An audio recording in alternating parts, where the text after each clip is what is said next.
Welcome back, everyone. This is another installment of MustardHub Voices Behind the Build. In these episodes, I sit down with the people building, backing, and running better workplaces. I'm your host, Curtis Forbes, and my guest today is Dennis Hill. Dr. Dennis Hill, a lifelong builder, teacher, and connector who spent 50 years helping people make sense of change before the rest of the world even realized it was coming. He grew up in a fatherless working class family that demanded resilience, a life approach he never abandoned. It shows how he listens, he mentors, and how he leads. Dennis is an engineer by training, a technologist by practice, and an objectivist at heart. As the founder of Sagacity and chair and CEO of IREM, he's worked across industries and continents, creating strategic partnerships and shaping businesses, educational programs, and emerging workforces, always with a steady hand and a long view. He also is an international best-selling author and editor, but what people remember most is his calm, grandfatherly way of making even the most advanced ideas feel human and accessible. And at the center of everything he does is a belief that he's carried since his days as an undergrad, that lifelong learning is our greatest force for social progress. It's not just something Dennis teaches, it's something he lives every day. Welcome to Behind the Build. Thank you so much for joining me, Dennis. It's an honor and a privilege for me entirely, Curtis. Thanks for having me. I really loved that. That was like equal parts professional and like absolutely human. Very humanizing bio. And I get the grandfatherly way of talking and advice and that vibe. I've been super excited for today. And I have so many questions about everything. But before we dive into these things, just to set some context, tell me, what is Sagacity and what led you to found that organization? We'll just start there. Okay, that's a great question. So when I graduated from college initially, I worked as a research engineer at General Electric Medical Systems, which is today GE Healthcare. And I was involved in advanced applications of, at that point in time, new computing technology, which has long been surpassed these days. But back in those days, everything was mainframe and the emerging mini computers came along. And I had gravitated towards those even in my high school. So peer-to-peer work, peer-to-peer counseling, those sorts of things have always been in my arrows in my quiver, working with other people, helping them understand and learn, even as a peer. And when I went to college, the same thing was true there. I set up the mini computer in the biomedical program and had to show the faculty how to use it. So here I am, kind of like, the kid on the steps at the temple teaching all the sages, the great mysteries of religion and history. And I think you get the illusion there. At least I hope you do. I do. That put me in a position of working with older people, but doing so respectively, doing so respectfully, and always towards the idea of learning something new. So when I applied for a part-time teaching job at the School of Engineering, they made me a much better offer, which was to leave the research world that was in industry. And I was very satisfied with it. I was having a good time there. And we'd done 3 projects in a matter of literally an early part of a year. Before I thought, okay, I'll go teach Pascal. I'll go teach something at the university. And they said, no, we want you, by the way, I'm 23 years old at this point. We want you to head up a new department of computer science engineering, a new bachelor's degree. We want you to kind of just take the bull by the horns, because I had been doing not just the work at GE, but my work at Marquette, my work within the community in Milwaukee and southeastern Wisconsin.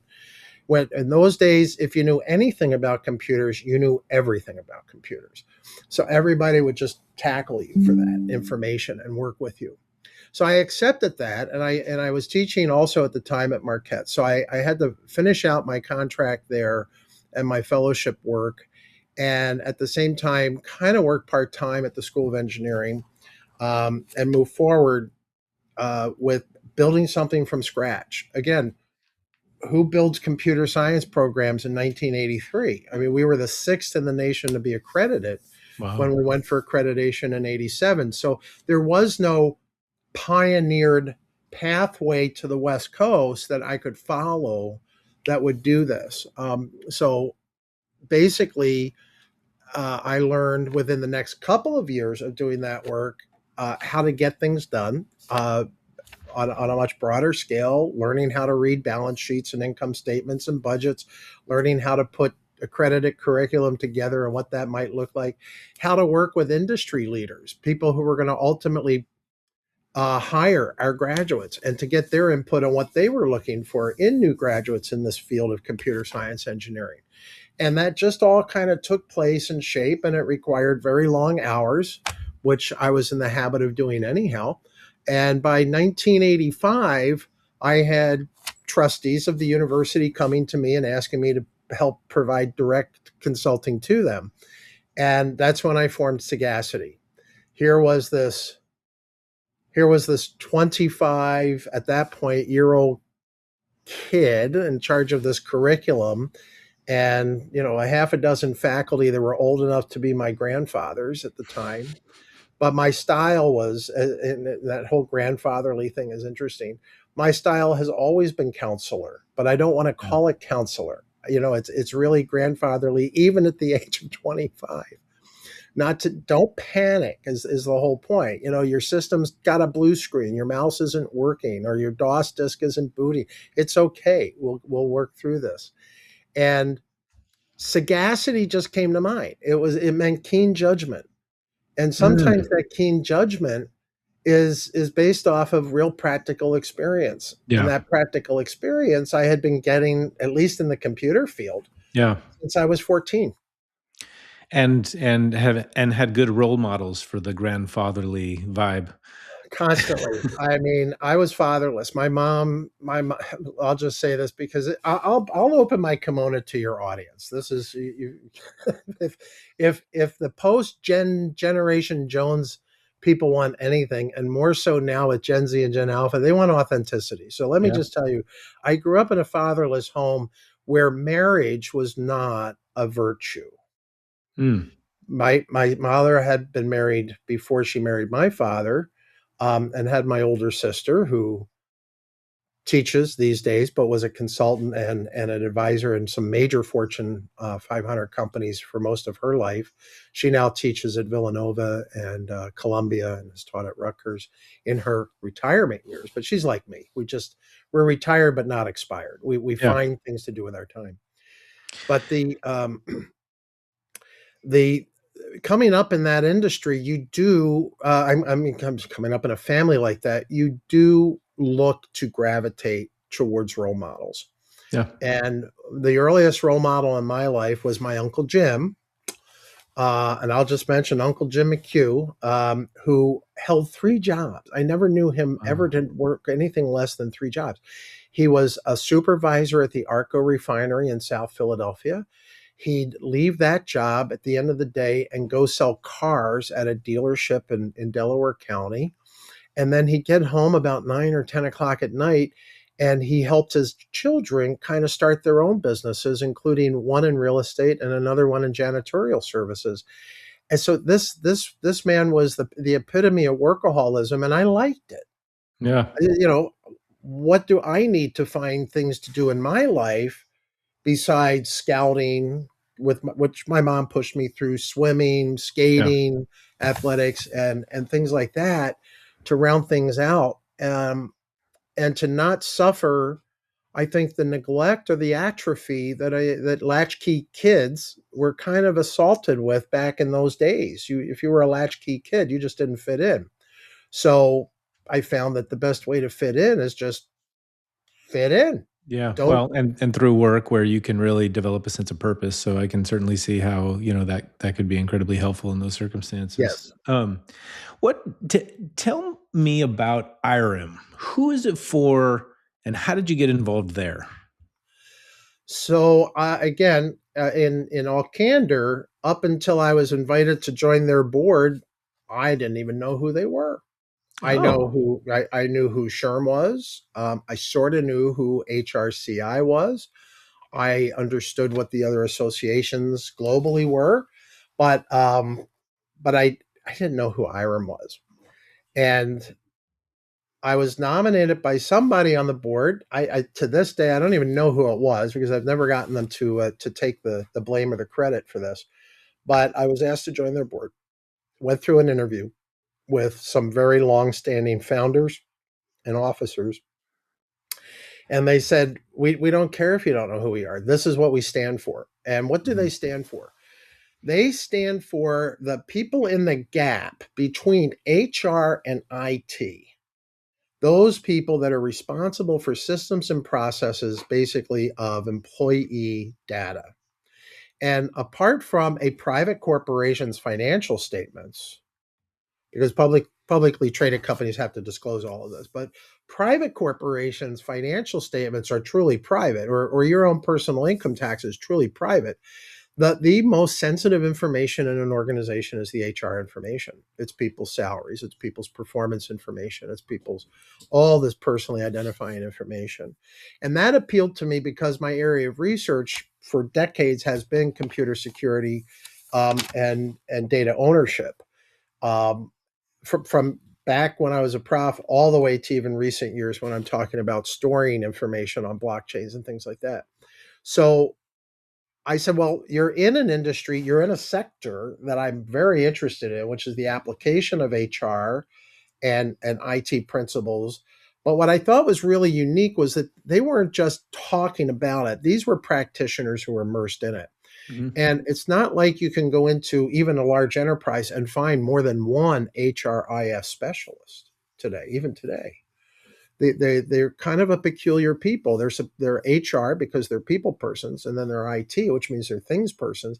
They're the kind of person who will spend hours after their kids go to bed playing around with the latest tool or the latest AI application that's come out these days, whatever it is, and they will consume hours just to develop that knowledge and understanding. They are a community of people who, by their very nature, like to stay at the leading edge of knowledge. It, And that I'm sorry. yeah, no, I it just I love that, and I love how you describe it. And I'm kind of curious: is this sort of the point where people became the central focus of your work, not the systems and technology? Like, was it really when you moved into this organization?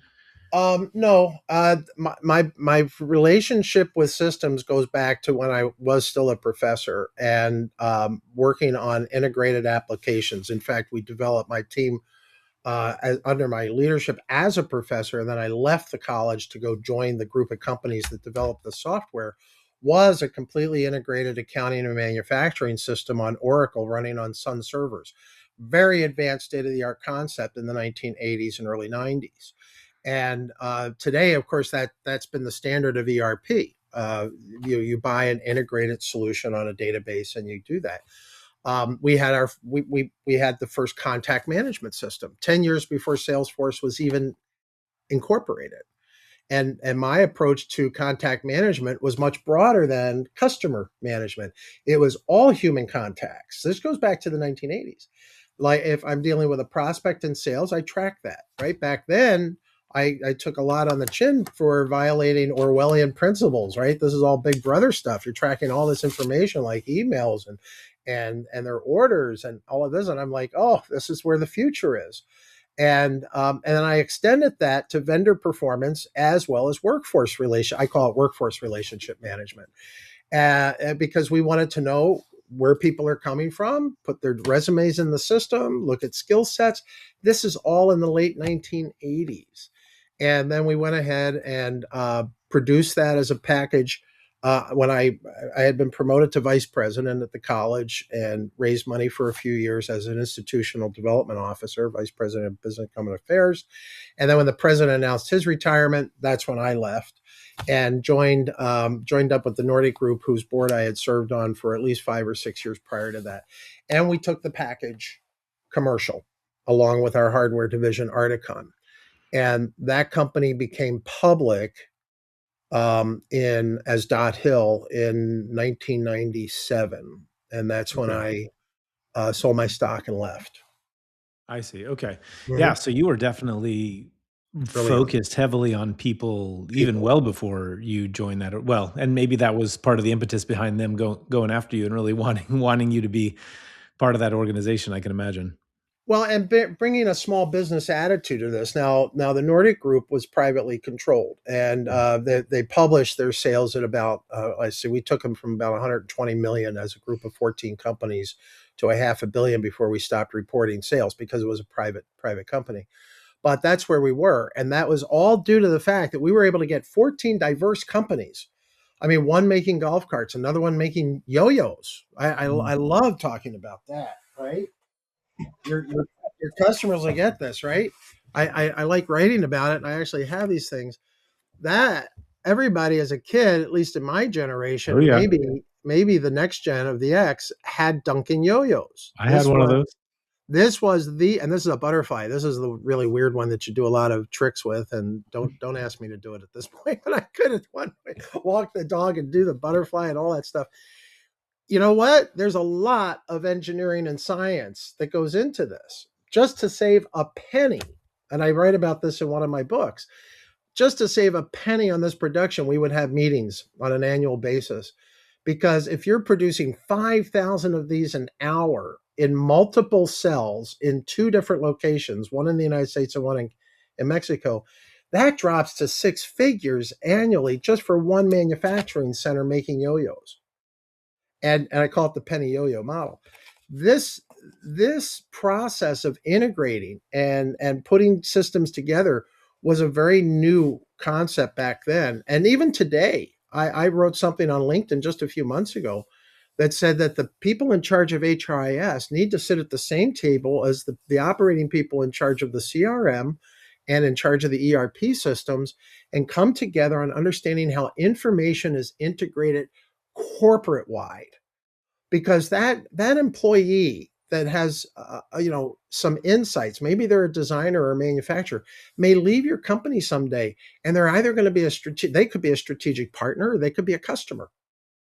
So how you relate to people in your business isn't an afterthought, and it shouldn't be something sidelined. It really is something as integral as defining what it is the product or services you're going to sell. You know, you talked about, you know, an erosion of trust, in some conversations that we've had prior, but between employees and leadership and between people and technology. Um, what what breaks trust the fastest inside an organization? Oh, I think that's a really, really great question. Um, People will always let people down. They just do. It's the nature of being human. Um, People also impose unreasonable expectations on other people. So expectations are a leading cause of disappointment. And I think that that's what ultimately fuels distrust, because we're right now we're looking at tectonic change in Mhm. industry, in governance around the world because of AI. And whether you're in a small community opposing a data center, or you're an employee in an organization hearing that your job is going to be replaced with automation, you're concerned about your future. And we look to political leadership to help us navigate that as a country. And having been in other countries, they don't have the populations like we have in the United States and in our sphere to Yeah. be concerned about with our trading partners to get there. So I ultimately think, and I've just put this in a couple of quotes to social media colleagues the last week or so, that the mistake we're making that's eroding this trust is the fact that we mistake speed for progress. We're so quick to adopt things because the generations since Jones' generation uh, has been one seeking immediate gratification and response, whether it's on a phone or it's on a tablet or it's in your headsets or whatever. You want immediate notification, immediate gratification or satisfaction. And if you've got a problem to deal with, you want an immediate resolution. Yeah. And the problem is human beings don't function like that. People need time um, to process. And the friend of truth is time. I'm quoting a great philosopher. Don't ask me who. I just use it all the time. I stole it. But it's absolutely a fact that the friend of truth is time. And when you don't allow time to purge and process and really allow things to settle, you get a lot of mistruths. And the mistruths become points of distrust in organizations. So, and in families. I mean, I can talk about this multidimensionally. It's a spiritual issue too for people. You want to know that what you're hearing is fact, but you don't want it to sound critical. And you don't want, and again, it's human nature not to work very hard. So don't make more work for me in my having to process this truth. And that's where we need more time. We really need to stop the engines of technology adoption. I'm not saying freeze them. I'm not saying anything like that. I'm just saying you need to allow time for people to digest what they're being fed and let them decide for themselves, what they want to do. And that management process, given the fact that a company has two personalities, the solution, the product, the service side, and the human side that brings all that together. You can't just say, oh, the workforce, we'll just put another warm body in. Those days are gone. The gig economy is changing all of that way of thinking. You're looking for matched skill sets. You're looking for somebody to come in and solve the problem and solve the problem. Don't just treat the symptom. Don't create an eternal job for yourself. And that's probably one of my guiding principles as a consultant. I have found immensely valuable for almost 50 years is that I come into a place and I tell them, I'm here to put myself out of work. I want to solve your problem and move on. The funny thing is, I don't lose clients. I've had them so long that they've started to die, right? and and what that means is that you have to have the right attitude, that you have that skill set, that you have that insight, that you have that commitment to lifelong learning that we talked about, that these kinds of changes, these tectonic changes we see coming, just require a broader awareness, maybe some upskilling, a little bit of training. But all in all, that sense of resilience that we talked about. No matter what beats you down, what puts you down, what slows you down, you're going to come back Yeah. with a much more forward thinking, positive attitude to overcome that. It it's interesting how you diagnose this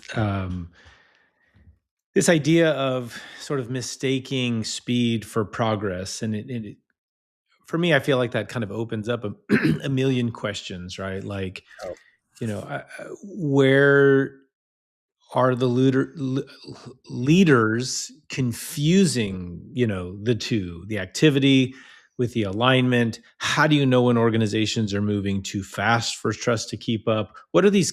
And I guess by extension, what are then the consequences that you see happen most often?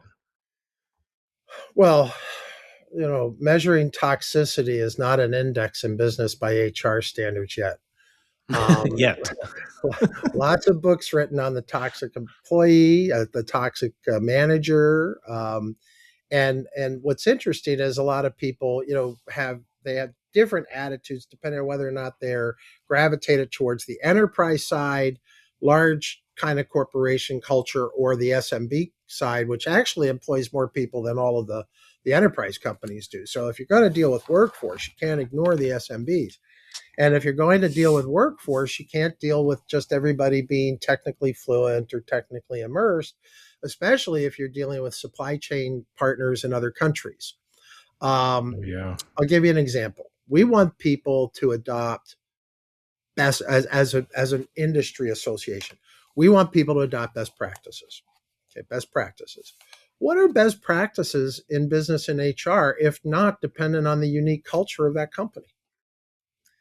So, what is a best practice in company A may not be a best practice at all that's acceptable in company B. I'm not talking about basic transaction processing, like here are the questions you ask on an application, and here's how we process this through our talent acquisition system. I'm talking about how you handle grievances. How do you handle reconciliation? How do you handle training Yeah. when half of senior management isn't even committed to training its workforce? They're slow to respond, or they say, "Oh, you'll learn it on your own." It's an informal process.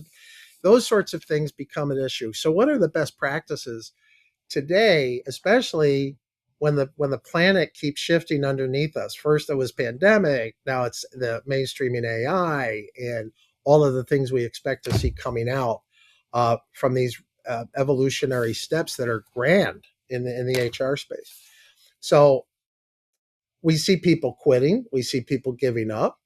We see because of AI displacing a lot of easily codified entry level jobs, people coming out of college with degrees that are really not employable.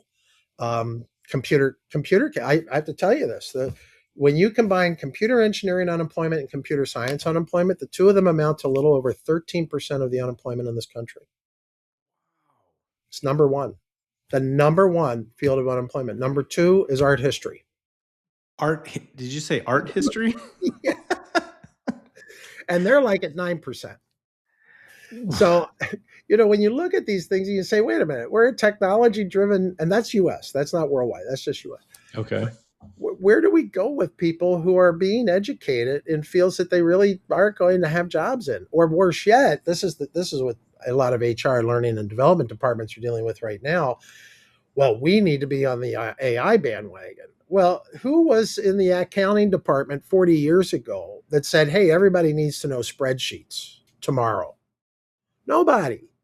It needed time to be absorbed, and people needed to know they could use spreadsheets to put engineering data, manufacturing data, HR data, all sorts of other things in there besides a ledger for accounting. It just takes time to digest that. And that's the wild west we're in right now. It's completely unguided, lawless, unethical, and by that I mean that these boundaries have not been defined. Yeah. And fundamentally, I'll tell you, the problem goes back to the very beginning of the information age, and it's specifically in the United States, a lack of law or constitutional right to you owning your own data. Mm. Tell me more about this. I have more questions about learning being a driver Mhm. of some economic progress because you just started touching on this. But this sounds like a very fascinating tangent that I really want to go down right now. I'll keep it quick. I'll keep it very quick. We have technology today that allows every human being on this planet to have their own digital distributed ledger or blockchain.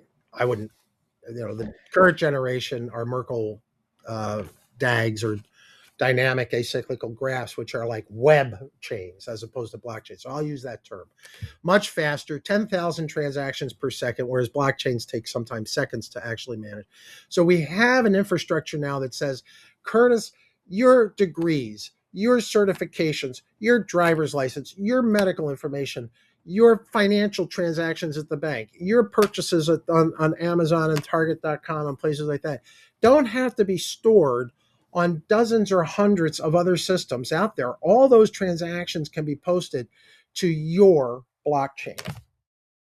You own it. It's yours. That's your digital DNA. Everywhere you have treaded on the internet through a web browser is there forever, but it doesn't that's only because they've never put a corral around that. They have never said that it's your data. They've led you to believe that all that personally identifying information that you've provided in order to get, it doesn't matter, free access to Gmail or a Prime account with Mhm. Amazon is not yours, but it is yours. Well, let me ask you a question about this, Mhm. and you know maybe I understand, maybe I don't, but it begs the question. All right, so the transaction on Amazon or the driver's license or some of these things, who's to say that you own that transaction and not, the government that processed the license, or Target who actually, provided the goods and services? Why does it have to live on the personal blockchain and not where these organizations who provided the product, service, whatever it happened to be, to the individual?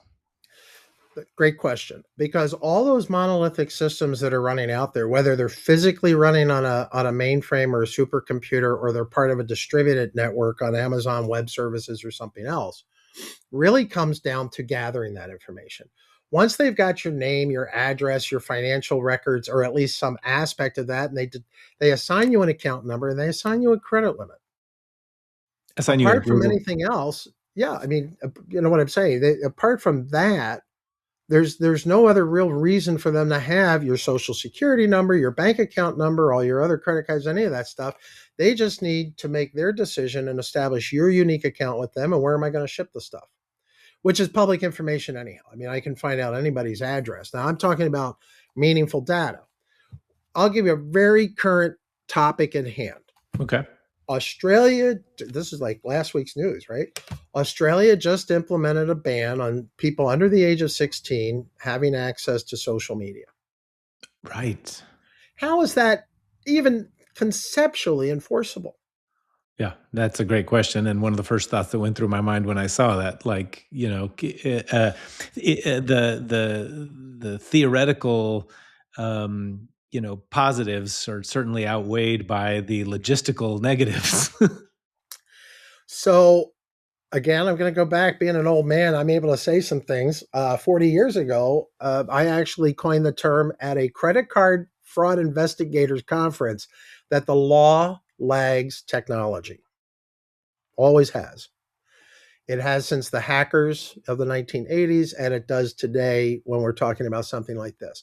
We need a law, and I kind of alluded to this before, that says you own your data.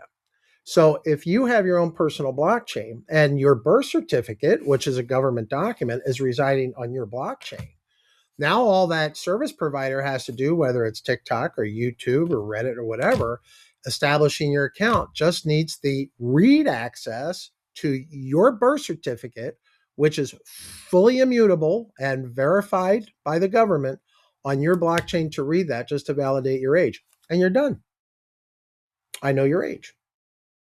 And of course, because it's your blockchain, you would have to give rights for that very limited access to read it. In the case of medical records, which is HIPAA laws in the United States, think about what we used to have to go through. It's becoming less and less now, but I'm very familiar with the investigation going on with Epic Systems, which has really grown immensely into the market as a dominating force. Based here in Wisconsin, 10,000 employees, not consultants, not one 1099 among them, all of them are employees, and they're being investigated because of data integrity issues, data security issues.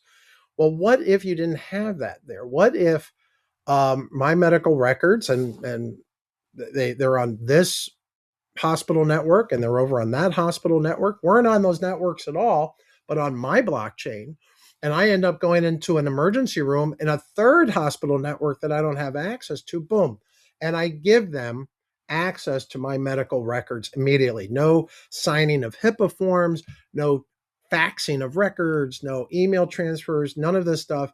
You're coming after me for my medical records. I just have to authorize you to read that. And I'm going to enable you to write to your subset on my blockchain of medical records you create for me. So now all my lab results and everything is in one place. This is when I started conceiving this stuff with my teams back 30 and 40 years ago, we didn't have the technology to do this. Today, not only have the technology to do this, it's proven technology.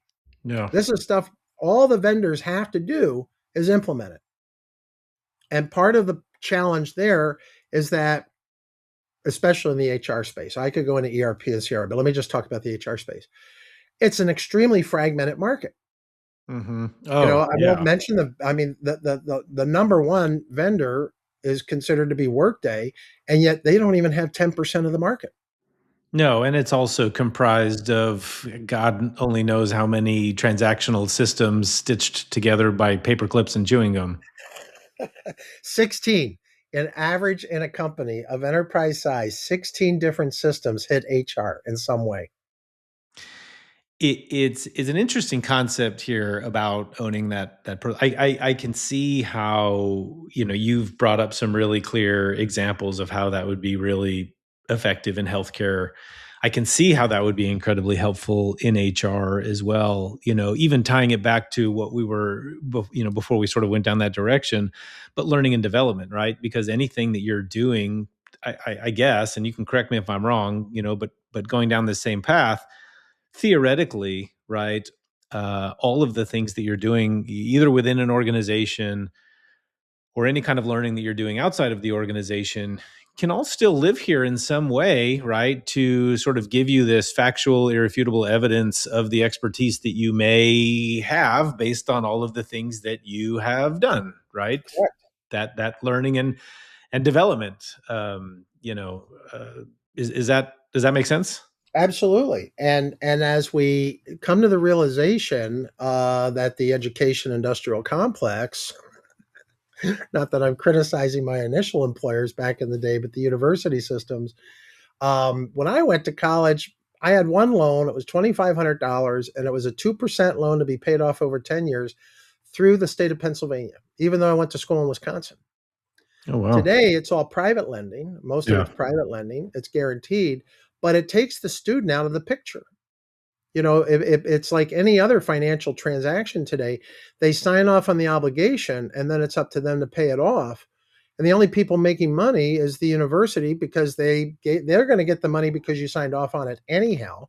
So Mhm. they can continue in their status quo approach to education, which is making bigger buildings and expanding campuses. And the financial institutions that are now charging what I consider to be really punitive interest rates for the price of education. I mean, I am a conservative. I want to put that out there. I am a fiscal conservative, but I think that public education through 12th grade should be free, and I think that college education should be affordable, and I think that certification and mini certs that are coming along now are actually what companies are looking for. Do Yeah. you have the skill or don't you? Are you proficient or not? I mean, high school diplomas today do not define proficiency anymore. No, We've and a lot of almost times even in colleges don't even either, because think about how many people, like realistically, how many people actually go into the field that they studied in college. I would argue not as many as you would imagine. no. And how many baristas and casino blackjack dealers do we have master's degrees from? I mean, that's So why do you think organizations still underinvest in developing the people that they already have? Let's talk about that. I think they've gotten used to the old model. The old Adam Smith model that I have a production line and I have a specific tactile skill that I need. And we have argued now for decades about the need for people to be critical and creative thinkers. Yet, apart from defining that, I mean, many of the people who are supposedly teaching classes, we would hope are critical and creative thinkers. That's what professors used to be. But as the industrial complex has metastasized, we now see a lot of remedial teaching being done in colleges that kids should have already had by the time they graduated high school. And we've eliminated high school dropoutism to almost down to less than a percent from 1950 something when it was about 25%. Okay, we've almost eliminated that. But what's happened proportionally along the same time is that we've also graduated less proficient kids. They're more and more illiterate, more and more innumerate. The 80, I think the stat I just saw was 74% of adults don't have a concept of performance by statistic. In other words, if they say there's an 80% chance of snow, they really don't understand what that means. In And our that's Yeah. strange Yeah. because that means we're graduating, I think, and I'm going to say it probably in a politically incorrect manner, we're graduating more but dumber people. So, what do companies need to do? They need to address this deficiency not by going back to the school districts that they're already paying taxes on and that people's income taxes are paying for, property taxes are paying for. And they can't go back to the universities because they only work 9 months a year. And I know I'm going to get some crap on that. But let's face it, I mean, the three reasons why people go into education June, is July, June, and July, and August. August, Yeah. right? I went into engineering because of English, geography, and history. I didn't have to take any of them. And yet today, I look back on my life, Curtis, and I say, what are the three things that made a difference in my life? It's a command of a vocabulary and knowing how to craft the word. It's understanding other people in light of their history and understanding the makeup of a geopolitical system around geography. And until you recognize that we have to get back to the fundamentals of education and educating people and giving them those basic tools, we're going to continue to do this remedial repair work. And unfortunately, getting to the point of your question, businesses, and some are doing this. You know, I'm not lifting anybody up on a dais here, but Musk is doing this in his own homegrown area down in Austin. You know, he's invested in K through 12. He wants to put in a university because he sees STEM as the fundamental component of that educational network. That's just not even trickling through the rest of the country. And so half the country today, whether they're on Social Security or they're on some sort of disability income or some other issue, half the country, for the most part, does not work. They're receiving some sort of income from 70 some different programs in the federal and state governments in order to cut out a subsistence that lets them breathe, but they're not living. And America being the richest country in the world, literally with the greatest amount of resources, regardless of what we're saying about Canada and Greenland and Ukraine and Russia and all of these different things that are out there, America today is still the richest country in the world. And by that, I'm talking about the amount of metals that we're sitting on, the amount of petroleum that we're sitting on, the amount of land that the federal government owns. We are the richest people in the world. We should have no homelessness in this country. I just got back from Egypt. The government builds high rises there. There is no homeless on the streets, none. And yet, the per capita income in Egypt is $3,000 a year. And here we are, per capita income in the United States at $80,000 a year. And we have homelessness still in single percentages in many cities. It's unacceptable. And an educational system that is at best atrophied at best. I'm not even going to complain about it. I'm just going to say we supposedly had 300,000 unemployed teachers in this country. I don't know where they're at, but I know the educational systems aren't working, and they're feeding that into the universities, which is why the universities are playing into this and graduating kids that can't get jobs. And now AI is there. AI is that great wall that is now going to cause everybody to stare at and say, how are we really going to handle all of these people that we've had working for us, or all these people that we've had on some of these government programs, and still give them a meaningful life in the so-called greatest country and greatest economic base in the world? Yeah.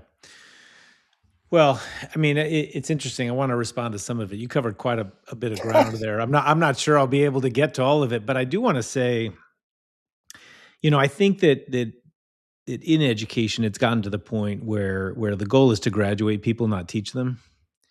And there's obviously a systemic issue there. I think more than anything else. So I would agree, wholeheartedly with sort of that. I don't know that I would call it a diagnosis, right? I'm not sure that I know what the and maybe right. It's I'm out of my depth, right? When we talk about what those inherent problems are causing those things, but I definitely see that. But the correction you already have. You've already educated yourself. You've committed yourself to lifelong learning until someday when you say, I'm just not going to learn anymore. When it comes to AI, it's interesting. I think that two of the biggest influencers to success, I think, for the majority of life on Earth up until now has been knowledge and capital. And AI presents infinite knowledge at zero cost.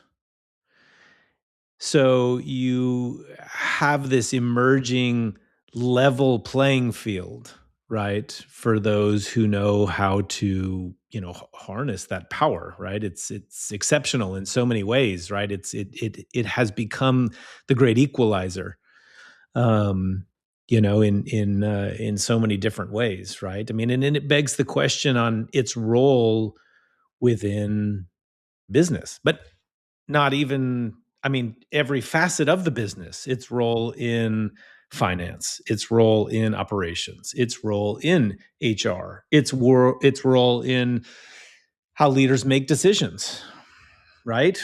It helps in so many places. It makes things better, and then it gets in the way in some places. How do we know where it gets in the way? How do we know where it makes things worse, right? What matters for leaders? What do they need to be paying attention to now when it comes to these, when it comes to this great equalizer?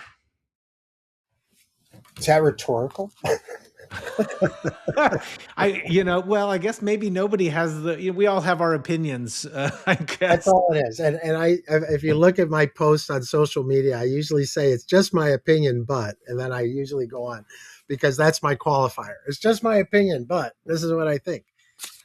Um, so AI is the first technology invented by humankind that has, as you already mentioned, really instant scalability, right? At virtually no cost. Um, but the other thing is, it is the first technology that intentionally displaces work or labor capacity.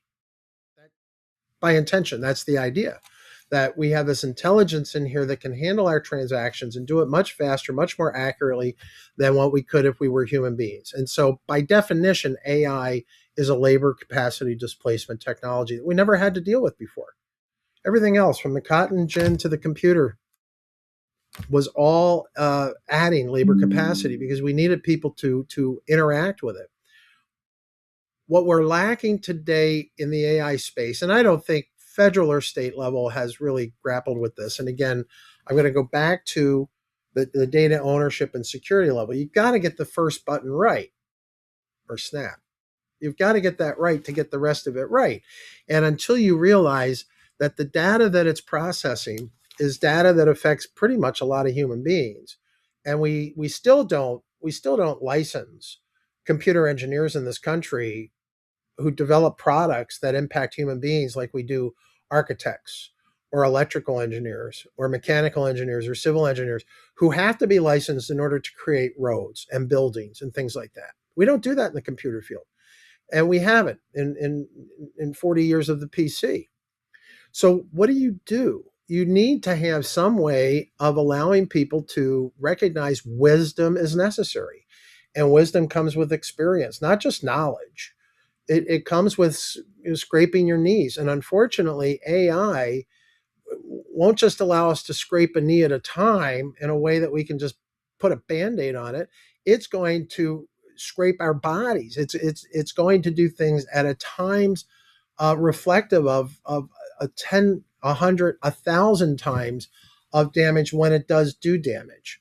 And it will do damage. I mean, AI today hallucinates. Yeah. Yeah. AI will understand what answers you're looking for and literally lie to you and give you an answer that you want. And it will cite references that don't exist, and it will Oh, do all of those things. first experiment I did for the magazine was take an article that I created, and I don't mind giving a little cheat out there. People want to know why I write so prolifically. It has nothing to do with AI. I've always written a lot of good prolific articles. When I went to law school, I was the kid that had the 30 or 40 references, 58 years old. I was a student that had the 30 to 40 references on each of his articles when the other students were doing 6 and 7, and they thought that was a lot. I go back after I've stated what I know, and I have wisdom and experience, and I do a lot of reading to keep up on stuff. And I say, okay, now give me some citations to support my facts. Yeah. And and it came back with, I don't know, 12, 15 different citations. It didn't even exist. I love I love what you mentioned when you talk about wisdom and experience. I often I often tell my older kids, that good decisions come from experience, and experience comes from bad decisions. As a way to at least help them understand that we all go through this. We've all been there. We all get the scrape on the knee, right? That's what gives you the experience. So, don't do whatever you did the next time. Right, Make the better decision. right. Um, I, I always like to kind of wrap up with a thought. Um, we've covered so much ground, so you're gonna wind up having to shove a whole lot into a small amount here, Dennis. But if you could give leaders, today, if you could leave them with one piece of advice about leading people through change, this kind of change that we're talking about, this which feels so existential, right? The change that we're facing, the change that we're inviting into our businesses, the change that we're facing as even as employees, right? Because as leaders, we're still, often a servant and a fiduciary of the organization that we're stewarding. Yes. Um, and you only have a moment, right? They ask you for one thing, you're on an elevator to the top floor, and before the doors open and they walk right out of there, what is that one thing that you leave them with? It comes down to that idea of lifelong learning. The people sitting in the C-suite did not get there because of what we used to traditionally call the Peter principle, right? Just promote, promote, promote till they're promoted to their highest level of incompetency. That those days are long gone, and they've been gone since I think the internet really came into being and the web really took shape in the late '90s. Um, but there's a lot of value in that interpersonalization of the C-suite to the people that they oversee, the people that they're responsible for. So stewardship is a great word.